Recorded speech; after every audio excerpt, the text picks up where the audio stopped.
Dan yang seterusnya adalah syafaat para malaikat. Malaikat pun boleh bagi syafaat kepada sesiapa sahaja yang dia nak, yang dia mahu, dengan syarat orang yang bagi syafaat itu adalah orang yang diizinkan oleh Allah.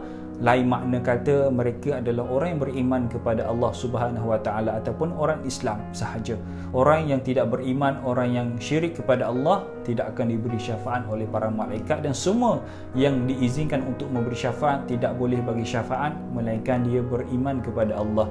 Dan begitu juga syafaat yang seterusnya adalah syafaat para syuhada, yang mana para syuhada adalah mereka yang mati syahid fi sabilillah.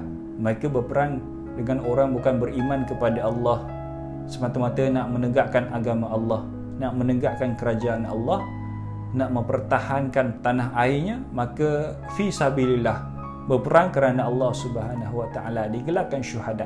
Dan mereka boleh bagi syafaat sebanyak 70 orang ahli keluarga mereka.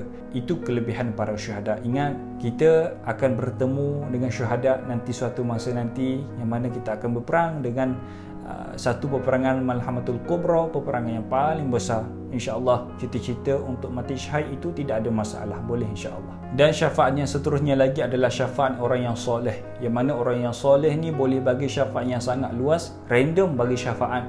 Tak kisah dia nak bagi syafaat kepada sesiapa, kawan-kawan, kenalan-kenalan yang jauh, kawan yang rapat, kawan yang lama tak jumpa, semua itu boleh diberi syafaat oleh orang yang soleh.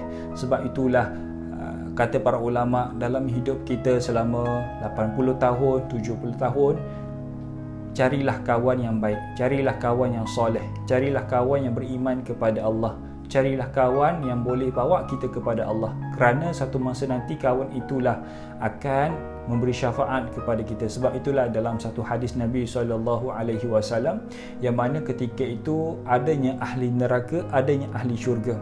Ini telah pun melepasi pada mahsyar. Ini Nabi ceritakan dalam satu hadis. Ketika itu penduduk syurga, seorang tu nak keluar daripada syurga untuk menziarahi ahli neraka, boleh. Adapun ahli neraka, mereka tak boleh keluar daripada neraka untuk menziarahi ahli syurga. Lalu bila mana penduduk syurga itu melalui neraka Allah Subhanahu Wa Taala, maka dia dengar ada orang neraka memanggil dia, si fulan, si fulan, memanggil namanya. Maka ketika itulah ahli syurga kata, ma turid, apa yang kamu mahu, apa yang kamu nak? Maka penduduk neraka itu, ahli neraka itu bagi tahu, sesungguhnya aku pernah menolong kamu dulu. Ingat tak dulu aku pernah bagi kamu minum air ketika mana kamu sangat dahaga? Aku pernah tolong kamu dulu di dunia dulu.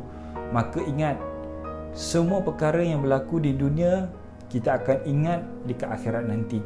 Maka ketika itulah penduduk syurga kata, ya aku ingat kamu ke orang itu. Maka penduduk neraka itu kata, ya akulah orang itu yang menolong kamu. Maka ketika itulah Allah mengizinkan penduduk syurga itu untuk bagi syafaat kepada ahli neraka itu.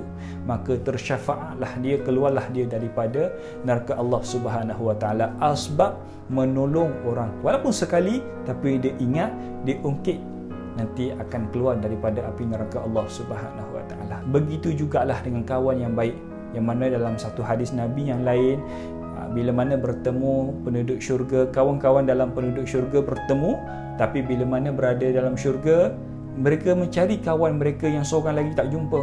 Seperti contoh, dalam dunia dulu, mereka 5 orang, 4 saja bertemu dalam syurga, seorang lagi mereka tak jumpa. Ni contoh.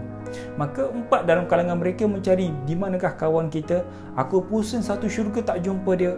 Maka ditanyakan kepada Allah, maka Allah kata carilah. Maka dia cari satu syurga yang sangat luas, bertahun-tahun mencari kawan dia, tak jumpa juga. Maka ketika itulah Allah kata, pergilah kamu melihat dalam api neraka.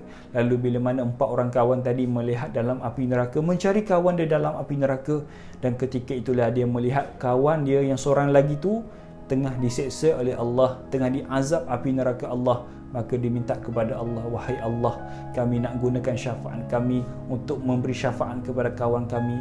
Dia dulu sangat rapat dengan kami, wahai Allah. Dia dulu tidak pernah mensyirikkan kami, wahai Allah. Dia dulu banyak tolong kami, wahai Allah.